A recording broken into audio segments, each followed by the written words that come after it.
We're going to move to the S, which is success. To what do you attribute your success?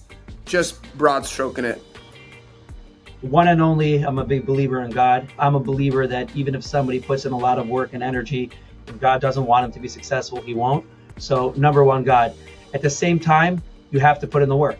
So working hard, having a mentor. There's a person in my life, his name is Ike Marvette. He really showed me the reins of how to do sales the right way. And he taught me a lot. So having the right mentor, having the right people around you, having a good culture around you. People are fired up. People fire up each other. It's important. But again, essentially God and essentially the hard work. Nobody's going to be watching when you're sitting there at night or whenever it may be, early morning, answering emails. That's between you, yourself, and God. Nobody's going to know that. The results will come in if the guy signs and he trusts you. But the point is that you just got to work hard, trust in God, and surround yourself with people that are fired up. People that are fired up and a good vibe. That is very, very close to my philosophy on life, which is why I think you and I connect so well and so easily. You know, I'm a believer as well in God. I call myself a Christian in training, Isaac. But, you know, I grew up reading the Torah, bro. You know, I grew up reading the Old Testament and the New Testament and all of that. And, you know, where we differ, where we, you know, see the same is all, you know, for a different conversation. But I'll just tell you, I do believe in God, and I believe that you have to work super hard. And I believe, like you said, about blessings. So you can work really hard. If God's not in it, you know, you're going to have problems. And not to say that you won't have problems if God's in it, but I think that if you keep the faith, keep your head down, you do your part, generally speaking, things will work out for you. I love that, dude. Okay, we skipped something. Favorite real estate mantra, or one kind of you have on your desk, or one you've heard that you kind of like, you know, you keep close to you. Something similar like, you know, Andy Rosenberg's is location, location, location. You got Yonah Weiss network is net worth. Creatively persistent. Love it, dude.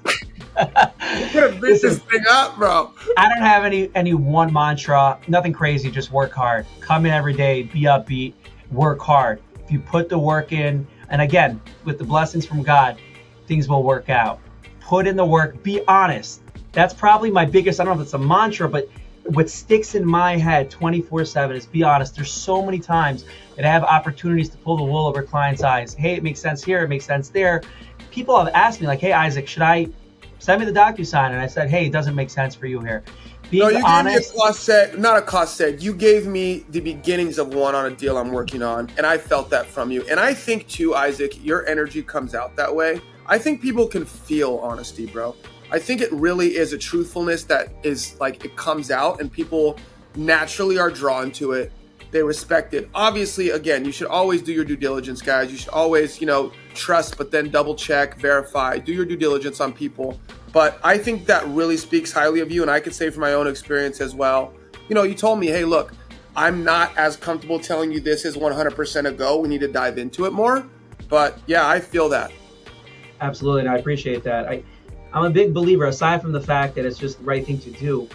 But aside from that, and that's why I do it, but you actually won't lose out. People think, hey, if I'm honest, I'm going to lose out over here. I think that when somebody builds a reputation of an honest person, more people want to deal with you. You're genuine. You're not coming to trick them into anything. You're telling them point blank how it is, and people, that's what people want to deal with. They're even willing to pay a higher price for it. Love that, dude. Okay, moving on. We're going to skip that one for time's sake. Let's go to a couple things that we want to talk about, okay? So number one, let's talk about cost segregation and kind of what that is for the people. You know, kind of you explain this multiple times per day, you know, multiple times per week. You know, I know nothing about cost segregation. I'm not a big time developer. You know, maybe I'm just a flipper.